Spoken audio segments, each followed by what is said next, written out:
We can't say the future without AI. I mean, there's no way around it. 50% of workers now believe AI is going to improve their experience. When I come into the meeting room, I need a way to incorporate my AI with what's going on in the meeting. It's almost a bring your own AI type of a concept. Most of what we do in our day-to-day is going to change significantly. Hear the latest AV trends and predictions in this episode of Crestron's Smarter Spaces podcast on your preferred podcast platform. The sun, that's where the story comes from, rang in the new year with a bang, unleashing its most powerful solar flare. While spectacular, such outbursts can impact satellite communication and power grids on Earth. How do we protect our systems, which are really, really persnickety when it comes to power? How do we safeguard our systems? Well, first, aren't we all sick of the sun? I mean, I carry a solar flare gun just for this purpose, for defense against solar flares. The sun only knows violence, Tim. That's all it knows. You just got to speak its language. The sun, giver of all life. The Mayans worshiped the sun. Then they disappeared without a trace. Don't let this happen to you. Protecting against solar flares, the future of return to work, and the MSG sphere has its first glitch. All that and more next on AV Week. This is AV Week, episode 646, recorded Friday, January 5th, 2024. Bespoke AV. This is AV Week, your weekly wrap-up of the biggest audiovisual news and information we have gathered this week. My name is Tim Albright. I am tanned, rested, and ready. Holy crap. Mitchell, the magic producer, gave me 2 weeks off. I hope you enjoyed the best of and the wrap-up for 23 and 24. But we're back to work, just like all of you. With us to discuss all the information and news we have gathered this week. First and foremost, a young lady I got to meet in person with our folks over at Pace University, but she's fantastic. And I even said to her that day that I want to get her on the podcast. And she still said yes. Kristin Bidwell from ACT Associates. Welcome, ma'am. Thank you so much. Thanks for having me, Tim. Absolutely. Absolutely. And if you didn't catch it, check out Dan Farisi wrote a great article on it on Commercial Integrator about our panel there at Pace. So check that out. A couple of other old buddies who used to be on their own podcast. I guess this is a roundup or a reunion of AV Smackdown. First and foremost, Mark Coxon from AVI-SPL. Welcome, sir. Hello, Tim. Thanks for having me. And the other half of AV Smackdown, Chris Neto. How are you, sir? How you doing, Aunt Brew? Nice to see you again. Wow. It's the hair, kids. All right, if you're not watching the video, my hair has actually gotten longer since the last time I did this, which was only 2 weeks ago. First story comes to us from our friends over at AV Magazine. Oh, the horror! A technical hitch marred the world's largest LED display the day after Christmas when a conspicuous white spot appeared on the 55,000 square meter. For those of us in the U.S., that's 182,000 square feet. Exosphere, the sphere enveloping the landmark MSG Sphere building in Las Vegas. Social media users, of course, spotted the malfunction in the early hours, with some mistaking the frozen pixels for a crack in the massive curved video display. The operators at the MSG Sphere confirmed a small number of LED pucks had stayed white instead of changing colors in sync with the rest. We've talked a lot about the Sphere. Everybody in our industry has talked a lot about the Sphere. I'll talk about the AVNation Reader's Choice Awards in a moment. At the end of the show, it's on the dock to be the AV install of the year. It opened up in earnest, like the first video was shown the 4th of July here in the States. U2, of course, opened up the end of September. Mr. Neto, we're going to start with you. This is a huge, high-profile install for everybody involved. How do you safeguard against something like this happening? Buy extra panels. Jeez. I mean, come on, dude. We're in the business. This is not called AV Week, and you're bringing in rookies. You're bringing in people that have dealt with this stuff, right? So for just quality of business and just being business smart, you don't buy just 100 panels. You buy the extra, and you get them all in the same lot, and you make sure that they all come off the same. This is a bespoke system. Bro, it's as bespoke as it is also right now bespoke. So you got to fix it. All right? And I've made you laugh within the first 5 minutes. My job here is done. Thank you, folks. My name's Chris. I'm out.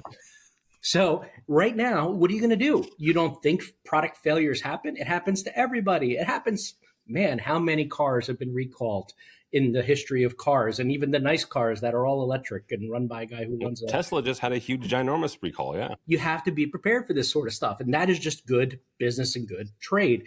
Now, if the folks there, yes, they see it, they acknowledge it, one of the pucks are done, it could be just a reset, because we know how we fix things. Is first you got to turn it on and off and maybe just unplug it and plug it back in. Maybe it'll work, right?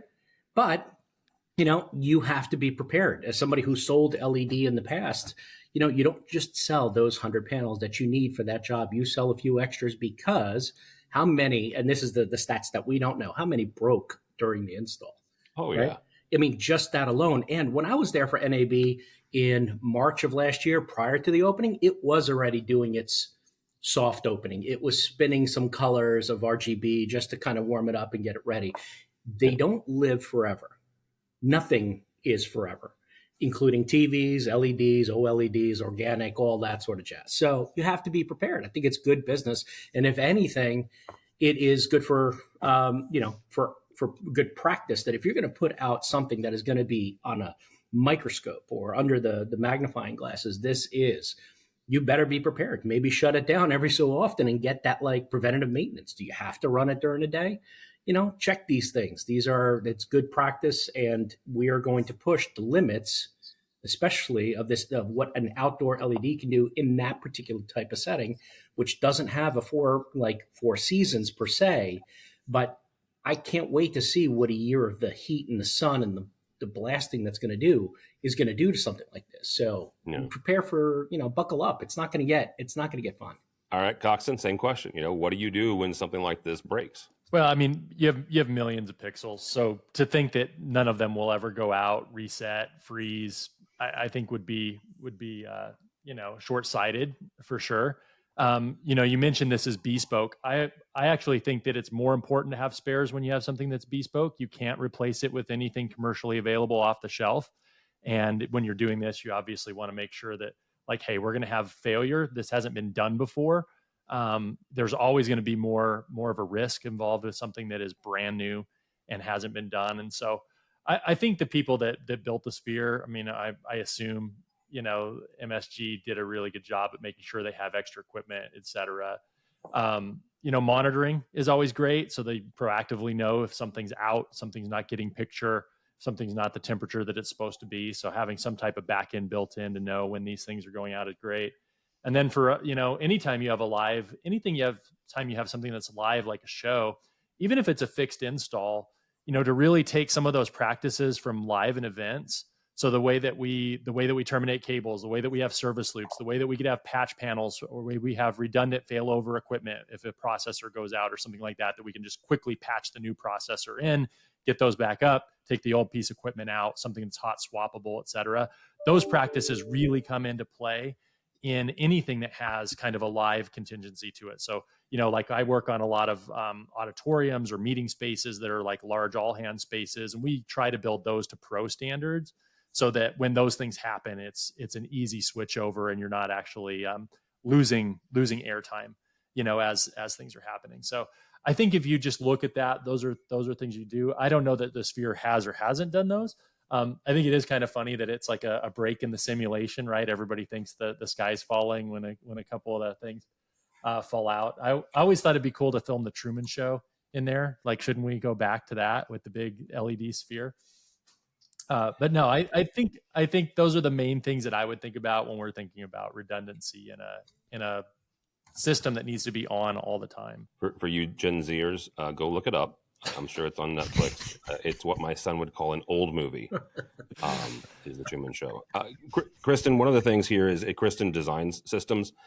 She has no affiliation with MSG Sphere, so this is she is not affiliated with that in any way, shape, or form. But when you design systems, how do you design for failure? How do you design to not prevent, right? Because I think we're all agree here that stuff will happen.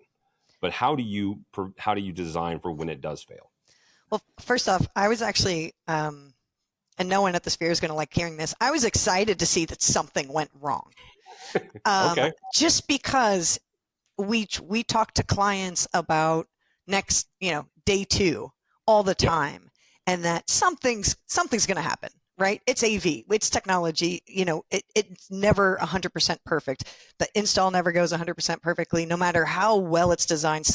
There's always something. There's always a gotcha. So to see a multi-billion-dollar system, something happened within the first year. I thought that was fantastic, because now I can use that as an example. No matter how much money you're going to throw at it, something's going to happen. So you want to take preventative steps, not just buying high quality commercial components, but you also want to have top talent designing the systems. You want to have top talent installing the systems. Installation is huge. Sometimes on bid packages, we fight with clients to actually get a really good installer to install the systems, and it matters so much on how the equipment gets installed, and also what's the day 2 service, what's the manufacturer warranty. Someone on Twitter I saw, as a joke about the Sphere, they said, "Oh, I hope they got the extended warranty," right? Which made me laugh, but I was like, yeah, like what's the warranty on that? Especially with LED walls, there's such a diverse range depending on what company and manufacturer you work for. Sometimes their warranties go up to 2 years, some lifetime or extended lifetime, right? So it really depends, and all of that should factor into designs as well. Thinking about that day 2, thinking about how it's going to get serviced when it does fail or when something goes wrong. It was also mentioned to have some kind of management solution, right? You want a remote solution where you can monitor your systems and make sure everything's going well before it fails. So I think all of those elements and everything the guys just mentioned really play a key role in making sure that failure is minimal in the future. I appreciate you saying failure is minimal. It's not, because it's not avoidable, right? Stuff is going to happen, even something like that. Hi, this is Jennifer Goodyear and Erica Carroll from the Women in AV podcast, where we are encouraged by the incredible stories of women in AV. Listen in on fun, empowering conversations as we chat with inspiring women, breaking barriers and creating their own path in the industry. Check out Women in AV on AVNation.tv or wherever you get your podcasts. This. All right, our next story, the sun, that's where the story comes from, rang in the new year with a bang, unleashing its most powerful solar flare since 2017. Stick with me because this is not a science lesson, Neto. Just hours before 2024 began, according to scientists, the massive X5 class eruption. Just for the record, that's the biggest, right? X5 is kind of like the Richter scale. The X5 is the biggest one. It was spotted by satellites monitoring the sun on December 31st. The flare peaked at 2155 UTC, releasing vast amounts of radiation and charged particles. While spectacular, such outbursts can impact satellite communication and power grids on Earth. Coxon, that's where we're going with this. Power is not sexy. I am terribly sorry to our friends at Furman, to our friends at Surgex, to our friends at Snap One. It's not something that people are not going to run to power management systems at ISE in 4 weeks, right? It's not what they're going to do. They'll end up there, but they're not going to run there the first day. How do we safeguard our systems, right? And the reason I bring this up, not just because it's cool to talk about solar flares, but at least in the States, there has been an awful lot written and talked about the fragility of our electrical grid, right? Other countries, the age and fragility of their electrical grid. Just like what this story we just talked about, there is going to come a time when power is going to go out, or we're going to have brownouts, which from my definition is not complete loss of power, but lost in voltage, right? Lost in the amount of power. How do we protect our systems, which are really, really persnickety when it comes to power? How do we safeguard our systems? Well, first, aren't we all sick of the sun? I mean, climate change, now solar flares. This is why I carry. Just get rid of it. I carry a solar flare gun just for this purpose, for defense against solar flares. The sun only knows violence, Tim. That's all it knows. You just got to speak its language. No, I mean, obviously there are a lot of best practices around protecting your systems from surge protection, from brownouts, using power protection, using power conditioners, all of those things. And then also in the design of how we put things together, decoupling racks, making sure the racks are grounded individually, maybe not ganging them together, maybe using fiber more to connect devices so that we're not creating a copper conduit between every piece of equipment in a building, all the back to one place where the surge happens at a rack. And now everything in the actual facility is now dead because electricity travels down copper, So I think if we start to think about those things, there are ways that we can mitigate this. Or if somebody dropped a magnetic pulse bomb in a space, are we going to be able to design a system that protects us from that? No, we're not going to get around the fact that our systems use electricity, and if electricity is gone, they're not going to work. UPS backups, I think we have more promise with battery technology now than we've ever had for some of those things. Having alternate ways to power things through PoE as a backup source or things of that nature sometimes help, and we keep things out of the 110 network of plugs all throughout the building, that now we can have cameras going back to PoE switches that we can protect on a UPS, et cetera, and not have them contingent on the power panel. I think there are a lot of things you can do, but I'm not an EE, as is apparent by my answer right now, so I would leave those. All right, Kristin, same question, and you're the designer here. So we're going to lean on you for that. How do we put these in the system? Like seriously, again, it's not sexy. And a lot of times when their customers are value engineering, which is my nice way of saying cutting costs just haphazardly, how do you have that conversation and say, look, kid, you might want to keep this in there? I say I can catch on fire and you're going to lose your system. There you go. I was on site, and I won't say what project, but we had a integrator who wasn't well versed in power, and he had to move the rack for some reason, and he had 4 different extenders going, and it was power strips and then just extension cables and another power strip going to the rack. And I walked in and I brought the client, and I was like, all of that is going to catch on fire. Unplug it now. Just stop, So it's incredibly important, especially when we're seeing, phenomenon that that's what's going on right now. I'm personally in New Hampshire. We could actually see the northern lights light up last month. That's really cool. It's also kind of scary, right? And what's it going to do to the power grids? So I think anything from commercial installations to even in your house, if you have a remote studio, we're a remote home office, most all of us do, I think adding surge protectors versus power strips is really important. If you have some pretty heavy AV gear, look into getting surge protectors. It can absolutely help save all of your equipment. We ask for surge protectors in every rack. We ask for isolated ground for our rack, and just making sure that it's grounded correctly is a big deal. A power surge, so I'll kind of talk about 2 different types of, power that can hit your rack. There's a voltage spike. So this is a sudden increase in electrical voltage that can last for a very short duration. So something that just hits your system. In this quick type of surge, it can overload the dedicated electronic components in your gear, leading to complete failure. A power surge, on the other hand, is a longer lasting and more intense electrical surge. It can be caused by lightning strikes or electrical grid fluctuations or power outages. And these surges can generate a massive amount of energy into your gear that is it's not designed to handle and blow your system.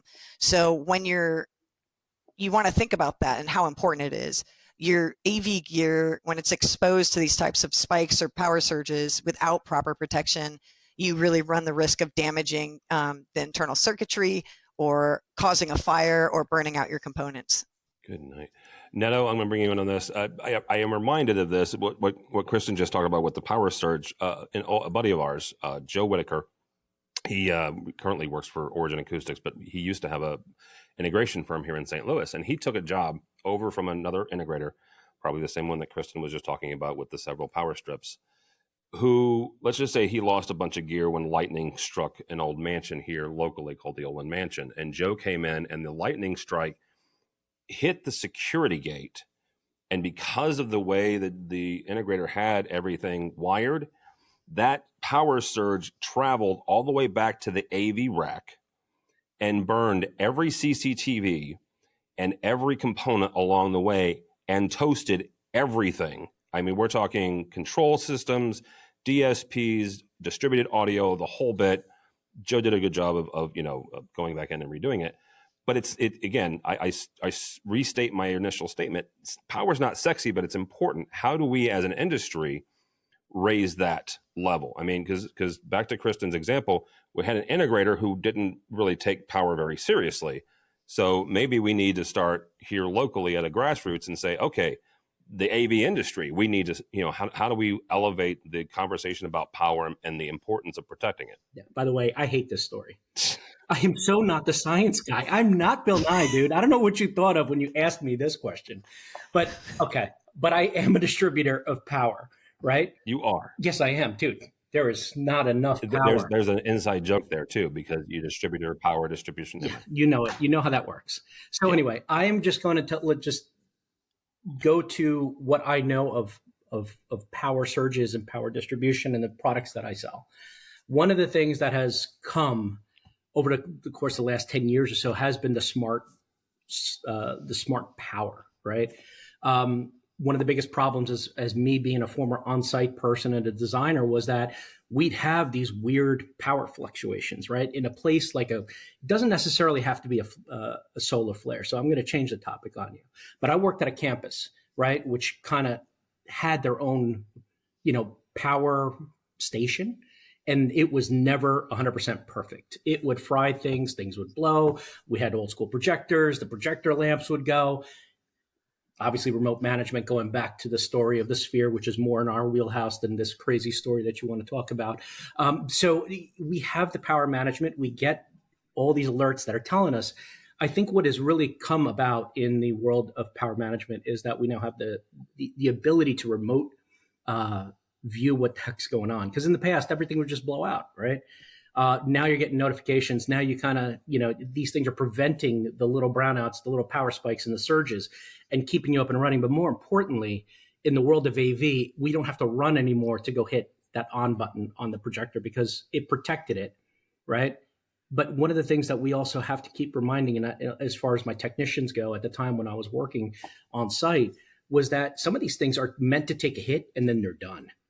Right? They did their job. You lived your life, power guy, power thing. You did a good job. You protected it. Right now, you got to pull that thing out. It just because it has a light on doesn't mean it's going to be able to take another hit. Right? So from a power perspective, power is super important. It's not the sexiest thing. I'll just keep going back to that, Tim. There is no, power surge protector, 12-month calendar, of cool power projectors. I'm running out of things to say. I hate this question. But you did wonderful. Final story comes to us from Scarlett Woodford from Future Source Consulting, writing in Rave Pubs about strengthening return to office value. Woodford writes about his companies compel employees back to the office. The next generation of collaboration tools will redefine the post-COVID workplace, according to new research from Future Source Consulting. She is reporting that corporate audiovisual budgets faced pressures in 2022, but are poised to rebound as organizations invest in technologies promoting equity between in-person and remote participants. Kristin, we're going to start with you as the designer and somebody who works on this. What are you seeing for 23 and into 24? Not to be silly, just a reminder, the jobs Kristin is working on and designing probably won't be ready to go until 24, 25. But what are you seeing as you're talking to your clients? A lot of our commercial and biotech clients are building these pretty elaborate all-hand spaces. For one, that's usually their main kind of focus. That would include a video wall, projector, multiple displays. It's really the space where you can have all hands meetings or have just people feel comfortable in this space to meet, to collaborate, to talk with each other and interact in person. Those spaces are obviously also accommodating to remote participants as well. So Zoom, Teams, we're seeing a lot of both of those. Those are the two probably primary UC applications that we're seeing going on right now. But these spaces are really to bring everyone in locally that can come in, or, invite remote offices as well, and trying to give everyone meeting equity, like you said, in the space, and have everyone's voices heard. We're also seeing a lot of huddle spaces. There's a lot of open space now, so people are getting rid of cubicles and having like these desks with like minimal acoustical treatment, which I'm a little worried about, but I'll get there in a second. And these desks that are kind of just lined up, but then also a lot of open collaboration spaces, a few conference rooms. There's definitely still a need for the large, medium, and small conference rooms. Lots of huddle spaces, some telephone booths for people that want privacy. I am seeing a move away from the desk phone, rapidly decreasing. And companies selling headsets. I think sound masking is definitely increasing. Everyone wants sound masking now in the spaces because of the lack of actual personal offices. Yeah. One thing that's interesting to me, and it's really, I see a lot of business owners or CEOs really trying to make it a cool place to go. So whether that's a game room, a music room, like something fun to attract people to, just the overall aesthetics of the meetings or the corporate office has been pretty elaborate. I've really enjoyed seeing what architects and interior designers are doing in these spaces, because they're really cool to go to and visit and design within. Something interesting that, just from my personal view, is it's definitely hard to get people to come back, right? It would have been different, I think, if COVID would have lasted a month, but we had a couple of years to get really good at working from home. And I feel like when I talk to a lot of people do it well. My team is fully remote and they're amazing. And I don't worry about their work. And they perform well. So it's an interesting dynamic to see all this money going into all these commercial spaces. And I wonder how they're actually pulling their employees back in. And I think it's interesting. It's something I was thinking about, was, my home office, when COVID hit, it sucked. I made it really good. It is awesome now. And so I'm not sitting in it at the moment, but it's obviously they're like, oh, this is a great little white wall, right? But I've got the automatic standing desks. I've got the 4 displays. I've got the incredible audio speakers set up. I've got a podcast station. I've got a fireplace. I've got my dog. I've got my coffee station. Like it's like, I put some time into it and I love it. And I love working there. I have a view of the mountains, surrounded by windows. Like, why would I not want to work there? So when companies say, oh, do you want to come back to the office? I'm like, well, do I get this? Because that kind of, I made it a home office space and something that I'm very comfortable in. And I don't have any distractions and I can focus. And if I'm sitting there for 12 hours a day working, I don't really feel like it was 12 hours. And so I think companies are struggling with, well, where do we put all the people when they come back in? And I've heard the conversation of, well, I can't sit that close to somebody because then they're going to talk too loud. Now I can't focus. And I think that we've gotten so used to not being in the office with the surrounding noise. Now we're at home, we're really comfortable, no noise. And we go back and there's like 50 people talking. And it may not have been annoying before, but now it's like, oh my God, I can't focus. So I am seeing more and more headsets being sold to try to accommodate for that. So there's not noise. But it is an interesting conversation that I've had with a lot of people. And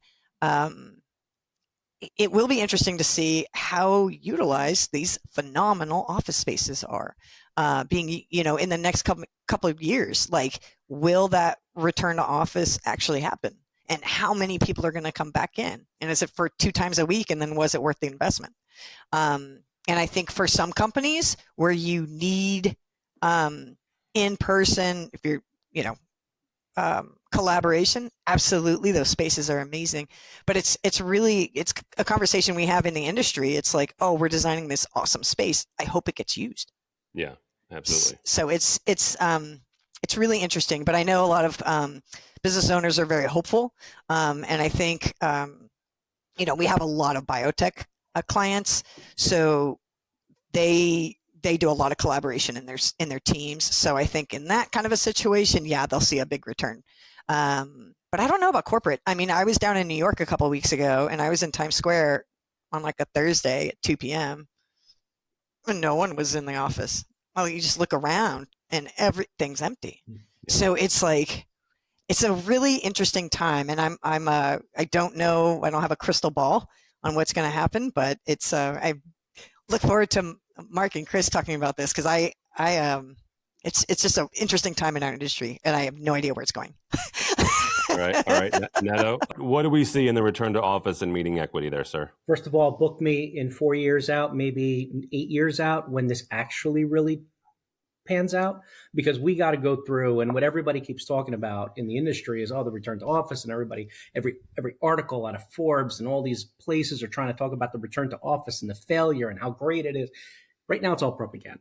Honestly, where we're going with this is not going to shake out for another 8 years, maybe 10 years, 15 years. We need the current leases to come to an end for the ones that can't terminate.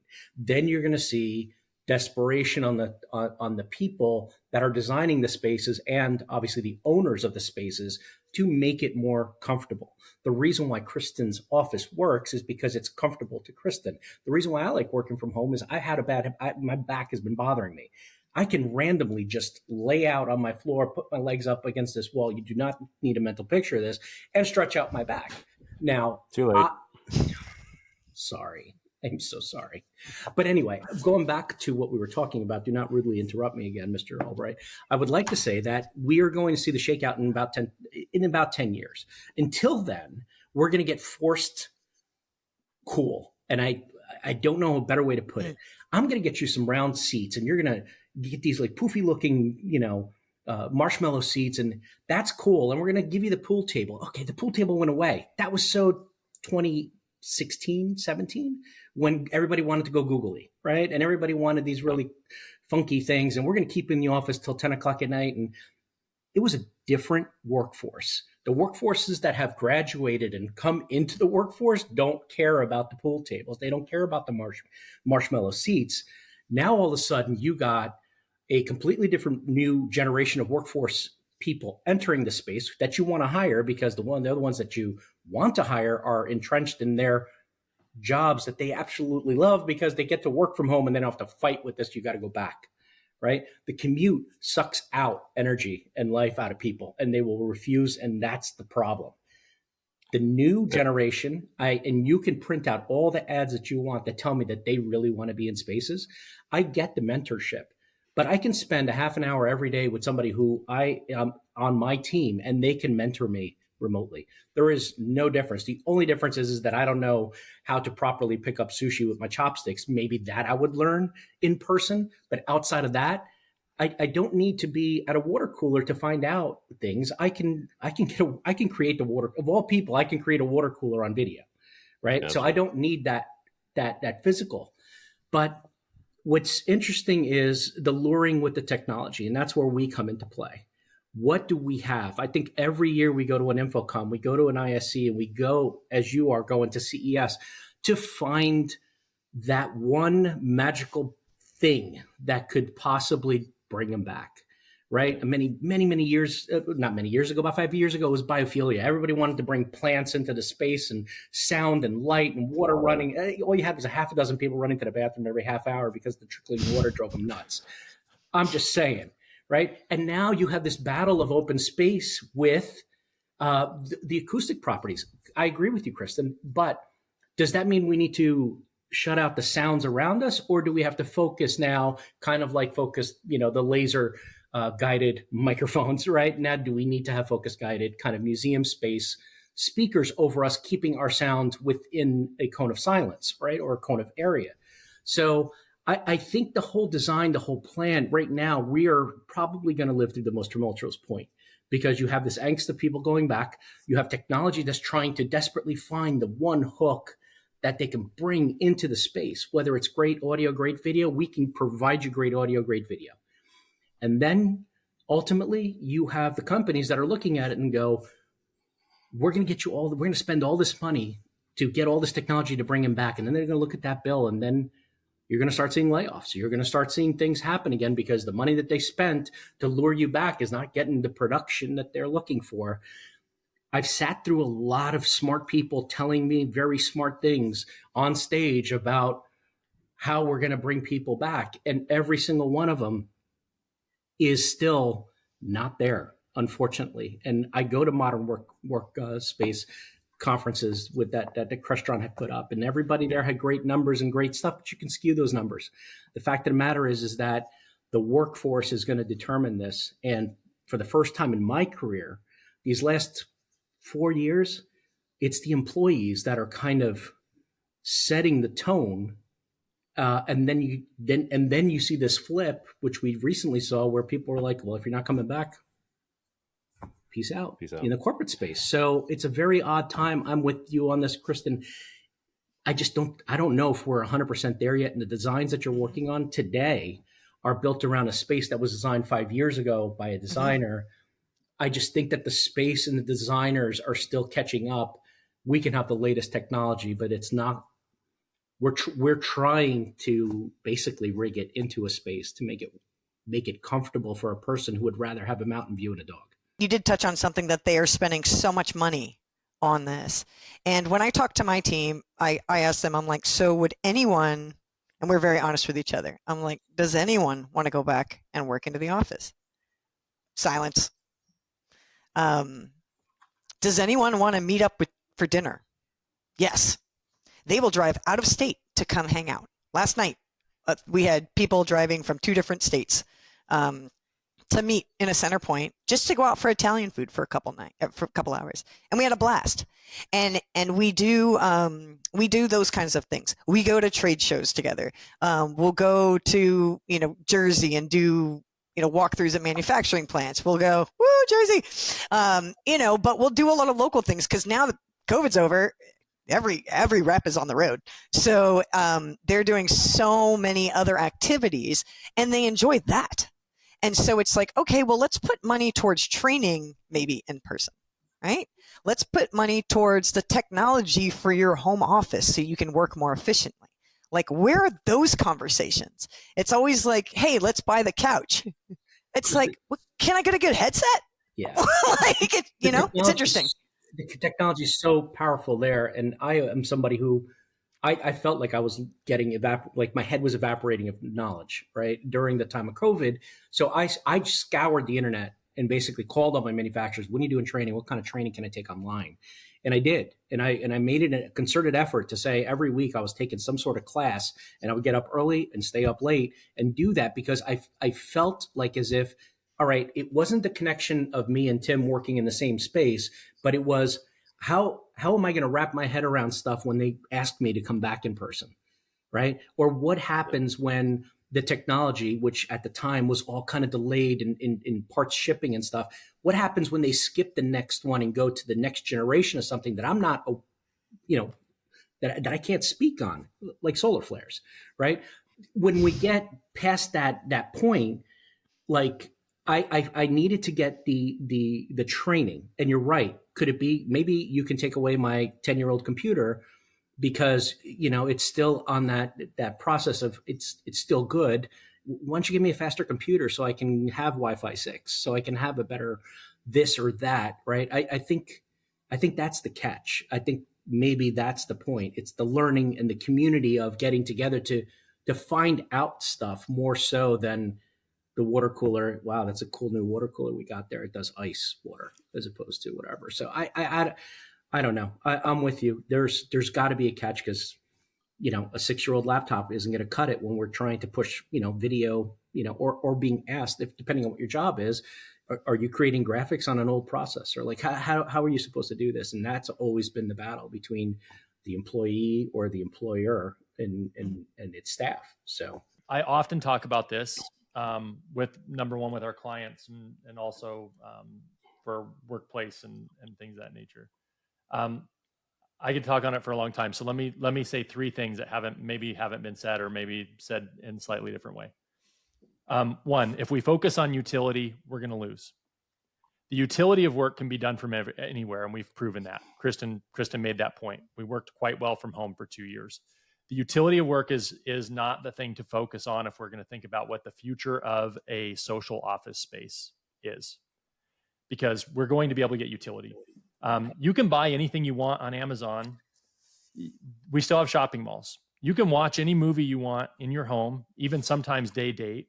We still have movie theaters. People do not go to a place just to accomplish a task. And they have lots of motivations when they leave. There's a social motivation, there's an exploration motivation, there's an aspirational motivation of who I want to be and the type of person I see myself as.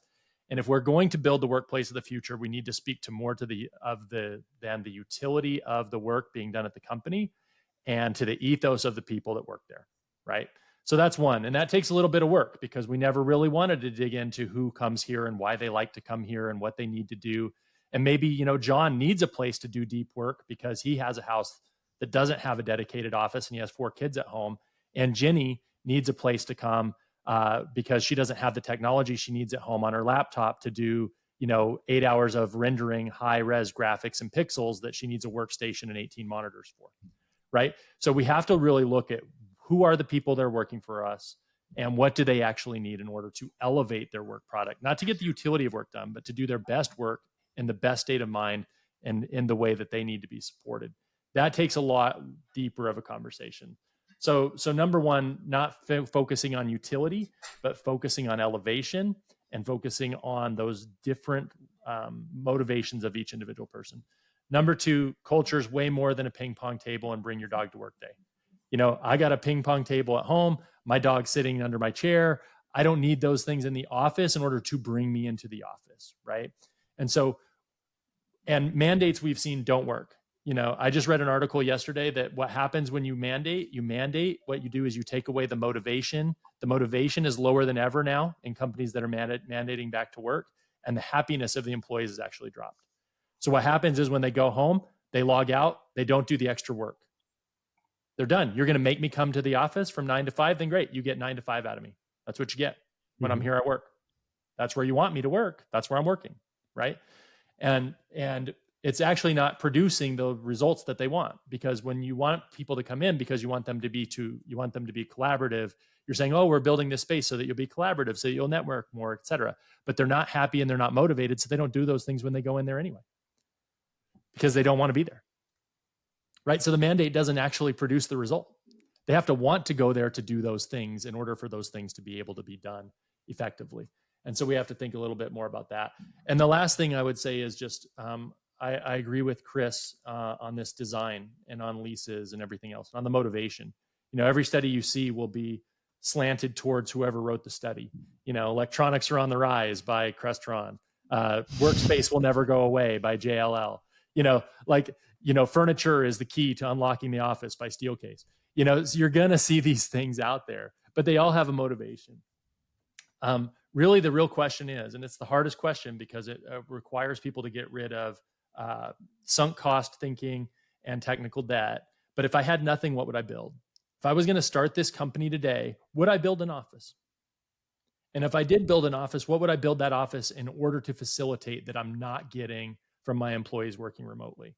And any plan that doesn't start there is doomed to fail because it's not based on value and current situation. Right? It's based on, I have 7,000 square feet and half my chairs are empty and it makes me really sad. It makes me upset that I'm spending all this money because nobody's sitting in my chairs. That's not a reason for people to come back. And it never will be. Right?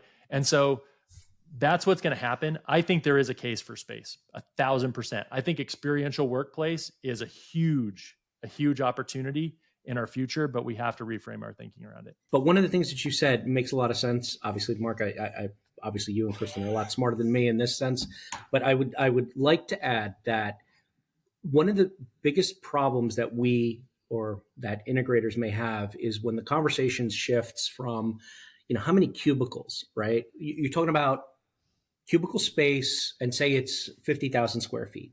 How many cubicles are in there? And oh my God, they're going to cut that space down and there's going to be less cubicles in the space.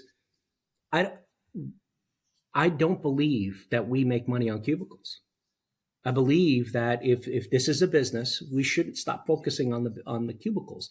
The space may minimize, but what you're going to get is bigger gathering spaces, which is where we matter, right? If the headset is going away, what does that tell you, right? So a shift in the size of the spaces going from 50,000 to 20,000 square feet, for example, who cares that there's only 10 cubicles? The same 6 meeting spaces are there, and they're even more enhanced now because now we're talking about more pixels, wider screens, more ability to drop 1,000 different images on there.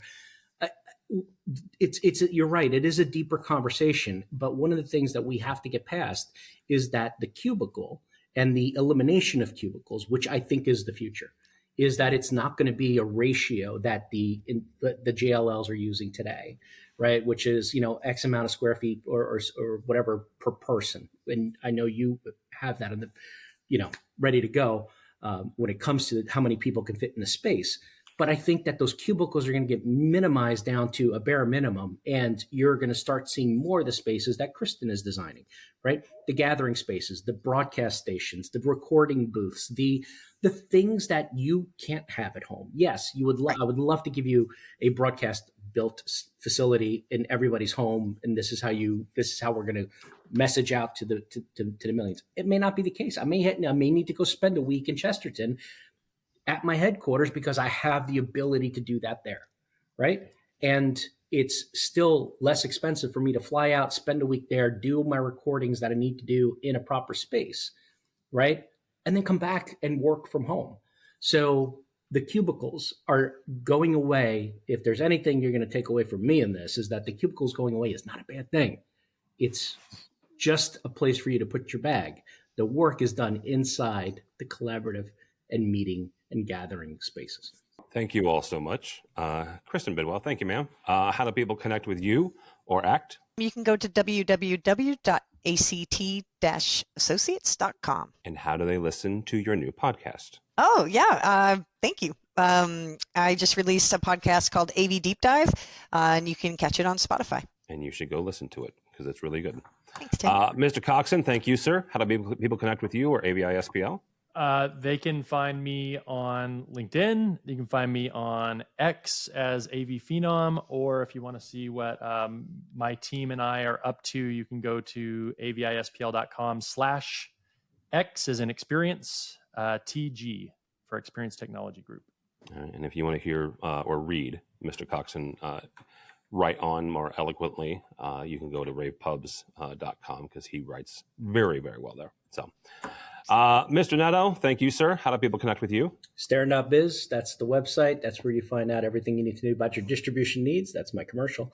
And that's it. Thank you, Tim, for having me. Appreciate it. Love your hair, regardless of what the other folks on this. What about Midwich Live and the podcast studio at ISE? Yes, you will see me at AV on Air at ISE in Barcelona. I will be putting together a bunch of people that are going to be using the space to record, such as if Kristin, you would like to record live from ISE, I have a fully functional, 100% operational and high-tech conference space for you to use on the show floor. I do have AV on Air. We will be having a Midwich Live coming up where me and Jenny are kind of doing an ISE preview, no solar flares included, so you don't have to worry about that. And outside of that, Tim, where can people find out more about you? They can't. They don't follow me on anything on X or on LinkedIn. Follow me on nothing. But go by the website, AVNation.tv. That's AVNation.tv. You'll find this program and a host of others. By the time this posts, round 2 of the AVNation Reader's Choice Award will be live. It goes live on Monday. Mr. Neto is currently in the running for a couple of things, including AV in the AM. As well as the AV Professional of the Year for like the 15th time. Don't vote for me, folks. Don't vote for me. I don't know. You're so popular. No, there's more. There's definitely people more worthy than me on that list. I will say that it's my freaking website, and I don't get nominated. I don't know what's up with that. But round 2, the hair. Even if I was, I wouldn't put myself on, just for the record. Round 2 goes live. We mentioned ISE. We are going to be at ISE as well. We have a tweet up, which if you don't know what that is, it's where a bunch of us get together and enjoy some time together, networking, food and drink. It is happening at the HD Base T stand. So thank them for their support of that. Also, in conjunction with that is the commercial integrator 40 Under 40. You don't have to be in the 40 Under 40 to come. Just come by 4 to 6 o'clock CET on January 30th. So check that out as well. And you can register for Tweet Up. You can register for ISE, or you can vote. All of that at avnation.tv. That's avnation.tv. Thanks so much for listening. Thanks so much for watching. That's all the time we have for AV Week. The network for the AV industry. What are you listening to? This is AV. This is AV Nation. This is AV Nation.